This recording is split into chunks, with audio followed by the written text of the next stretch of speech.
ইনশাল্লাহ আপনার মুরগিকে এগুলো খাওয়ান। প্রাকৃতিক জিনিস দিয়ে আসলে মুরগিকে সুস্থ রাখা যায়। আসসালামু আলাইকুম।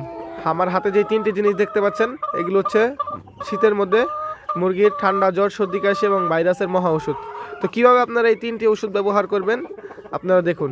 এখানে হচ্ছে প্রাকৃতিক 3টি জিনিস আমরা নিয়েছি। এখানে হচ্ছে আদা এবং রসুন এবং এগুলো হচ্ছে কালো জিরা। তো আমরা এগুলো কিভাবে ব্যবহার করব আপনাদেরকে সম্পূর্ণ ভিডিওতে দেখাবো। আপনারা ইনশাল্লাহ এইভাবে আপনাদের খামারে এগুলো ব্যবহার করতে পারেন।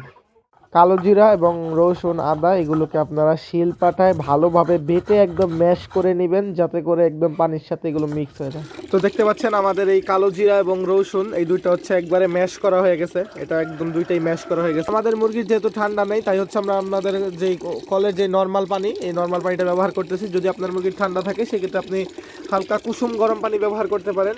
এবং অবশ্যই এই ওষুধটা খাওয়ানোর মিনিমাম 1 ঘন্টা পর্যন্ত আপনার মুরগিকে পানি ছাড়া রাখবেন। সেক্ষেত্রে আপনি যখন আপনার মুরগিকে এই ওষুধটা দিবেন সবাই একটু হলেও খাবে, আর ওষুধটা খেলে ইনশাল্লাহ তখনই হচ্ছে আপনার যেই কার্যকারিতাটা সেটা হচ্ছে করবে। তো এখন দেখেন আমরা কিভাবে আমাদের এই ওষুধগুলো ব্যবহার করি।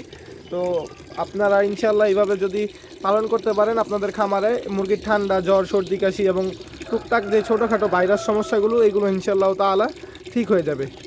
তো আমরা হচ্ছে দেখুন কিভাবে এইগুলো খাওয়াবো। এই যেখানে আদা রসুন, এটা প্রথমে আমি পানির সাথে ভালোভাবে ম্যাশ করে নিচ্ছি।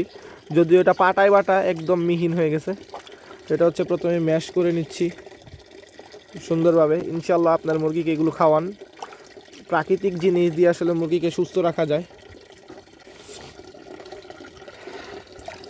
তো পরে এইগুলো হচ্ছে আমরা এই যে মেইন যেই পাত্রটা এখানে দিয়ে দেবো ইনশাল্লাহ। আপনারা অবশ্যই 1 ঘন্টা এটা হচ্ছে পানি ছাড়া রাখবেন মুরগিকে, এবং মুরগিকে এরকম ফ্রেশ পানি দেওয়ার চেষ্টা করবেন। প্রতি 1 ঘন্টা পর পর এরকম ফ্রেশ পানি দেওয়ার চেষ্টা করবেন।